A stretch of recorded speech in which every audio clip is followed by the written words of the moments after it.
एक समय की बात है, एक छोटा सा गांव था जहां एक भिखारी रहता था। उस भिखारी का नाम माधव था।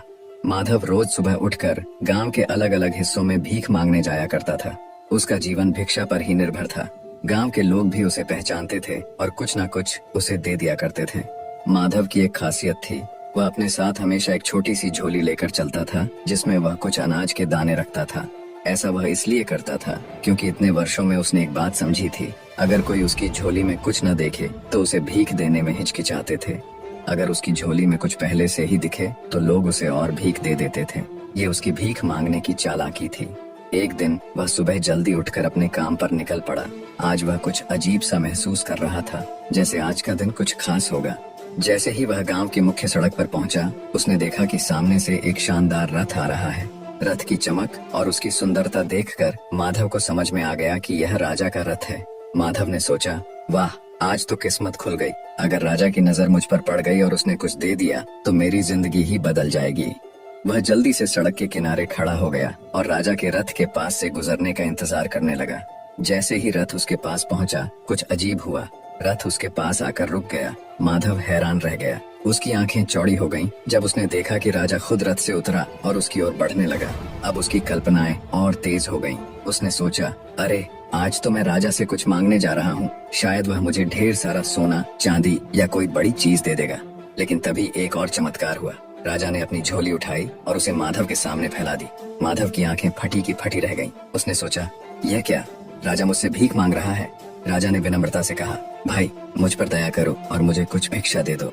माधव को विश्वास नहीं हो रहा था। उसने सोचा, यह तो उल्टा हो गया। राजा मुझसे भीख मांग रहा है। लेकिन राजा ने उसकी ओर देखते हुए कहा, यह मेरे लिए बहुत महत्वपूर्ण है।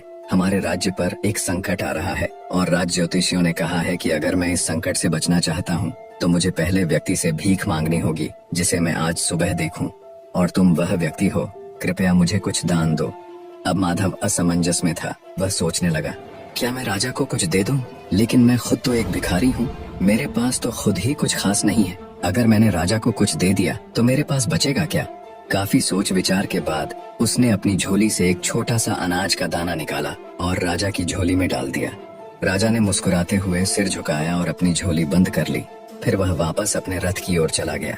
माधव ने देखा कि राजा तो बिना कुछ बोले चला गया, लेकिन उसके मन में खट्टापन था।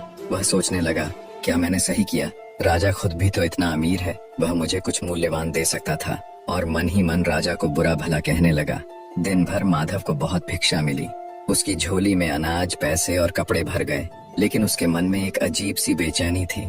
उसे राजा से मिलने का मौका मिला था और उसने उस मौके को व्यर्थ जाने दिया। शाम को जब वह घर पहुंचा, उसकी पत्नी ने उसकी ओर देखा और बोली, आज तो तुम्हारा नाम पूरे गांव में फैल गया है। लोग कह रहे हैं कि राजा ने तुमसे भीख मांगी। वाह, तुम कितने महान हो।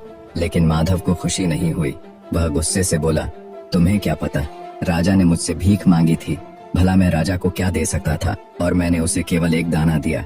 अगर मैंने उसे ज्यादा दिया होता तो शायद मेरा और नाम होता।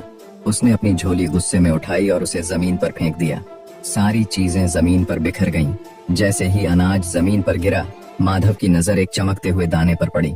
यह वही दाना था जो उसने राजा को दिया था और अब वह सोने का बन चुका था। माधव यह देखकर हक्का बक्का रह गया। वह सोचने लगा, अगर मैंने राजा को सिर्फ एक दाना देकर सोने का दाना पाया है, तो अगर मैंने उसे ज्यादा दिया होता तो मेरा पूरा जीवन बदल सकता था। वह जमीन पर बैठ गया और रोने लगा।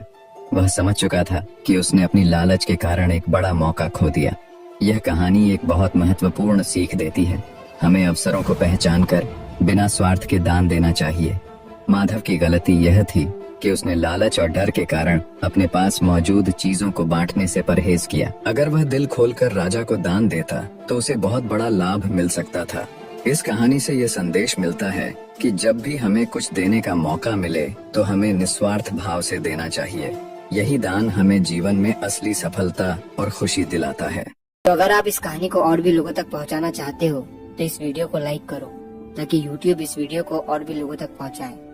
और अगर कहानी अच्छी लगी हो तो चैनल को सब्सक्राइब जरूर करिए। मिलता हूँ मैं अगली बार इसी तरह की कहानी के साथ। तो सब्र करो, शुक्र करो और जिंदगी में आगे बढ़ो।